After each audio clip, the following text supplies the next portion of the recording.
श्री कृष्ण गोविंद हरे मुरारे, हे नाथ नारायण वासुदेव। राधे राधे दोस्तों, सरिता ज्ञान गंगा में आप सभी का स्वागत है। आइए हम लीला पुरुषोत्तम भगवान श्री कृष्ण के चरणों में प्रणाम करते हुए पुरुषोत्तम मास महात्म्य की कथा को श्रवण करें।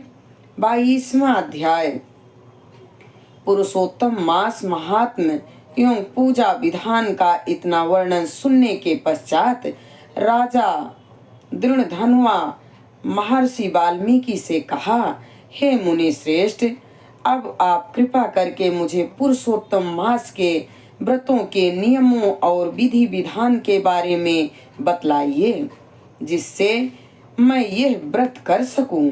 महर्षि वाल्मीकि जी ने कहा, हे राजन, इस पुरुषोत्तम मास में खीर अथवा गेहूं, चावल, मूंग, जौ, तिल, मटर, निमार, अदरक, कंकोल, कंद मूल, कांकड़ी, केला, समुद्री नमक, दही, मक्खन, पनीर, आम, हरण, पीपल, जीरा, सौंठ, इमली, सुपारी, आंवला, गुड़, खांड नहीं खाने चाहिए।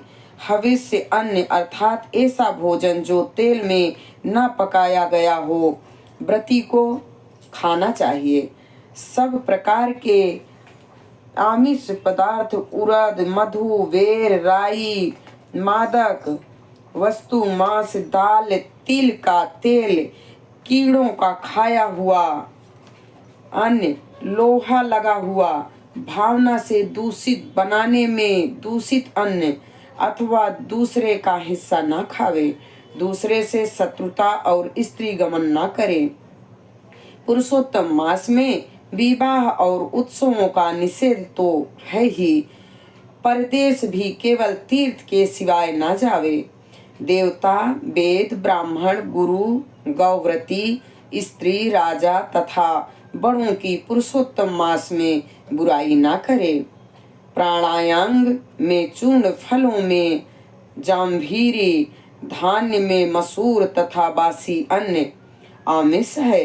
बकरी, गौ, भैंस को छोड़कर अन्य दूध, ब्राह्मण द्वारा बेचे तेल, घी आदि तथा पदार्थ, मिट्टी से पैदा हुआ नमक, तांबे के बर्तन में रखा दूध, दही, घी, चमड़े के पात्र का जल, अपने ही लिए बनाए अन्न को पंडित लोग आमिष कहते हैं। ऐसे भोजन भी नहीं करने चाहिए। पुरुषोत्तम व्रती ब्रह्मचर्य पालन पर धरती पर सोवे और पत्तल में भोजन करे। सायंकाल केवल एक बार भोजन करे। रजस्वला स्त्री, मलेच्छ, पतित और संस्कारहीन व्यक्तियों से वार्तालाप न करे तथा इन लोगों और सूतकियों का अन्न एवं दोबारा गर्म किया या जला अन्न न खावे। प्याज, लहसुन, गाजर, मूली, बथुआ भी व्रती को नहीं खाना चाहिए। इस व्रत तथा अन्य व्रतों में भी इन वस्तुओं को त्याग दे।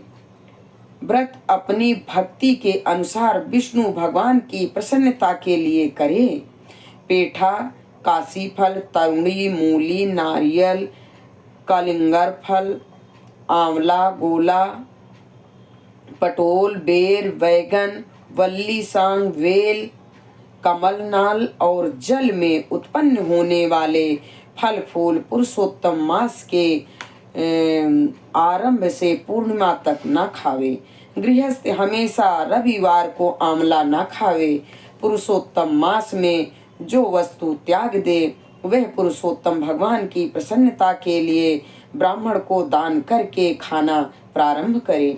हे राजन, नियम के बिना कोई फल नहीं होता। पुरुषोत्तम मास का व्रत शक्ति हो तो उपवास रह कर करे अथवा घी या दूध पीकर रहे। व्रती पुरुष फलाहार करके रहे, जैसे भी व्रत भंग न हो उसी प्रकार व्रत करे। प्रातः काल उठकर नित्य कर्म करे, फिर श्री कृष्ण को हृदय में स्मरण करके भक्ति पूर्वक नियम धारण करे। श्रीमद् भागवत की कथा इस मास में सुनने, इसके पुण्य को ब्रह्मा भी नहीं कह सकते हैं। श्री पुरुषोत्तम मास में लाख दल तुलसी से शालिग्राम का पूजन करने से अत्यंत पुण्य और मोक्ष प्राप्त होता है। पुरुषोत्तम मास में स्नान, नियमानुसार व्रत और भगवान का पूजन करने वाले पुरुष को देखकर यमदूत उसी प्रकार भाग जाते हैं जिस प्रकार सिंह को देखकर हाथी भागते हैं। इस मास का व्रत सैकड़ों यज्ञों से भी श्रेष्ठ है। पृथ्वी में जितने तीर्थ हैं वे देवताओं सहित व्रती मनुष्य के शरीर में निवास करते हैं। खोटे स्वप्न, दरिद्रता, काया, मन और वाणी के खोटे कर्म पुरुषोत्तम व्रती के नष्ट हो जाते हैं। पुरुषोत्तम व्रती जहाँ भी रहते हैं वहाँ भूत प्रेत पिशाच उनके सामने नहीं ठहरते हैं।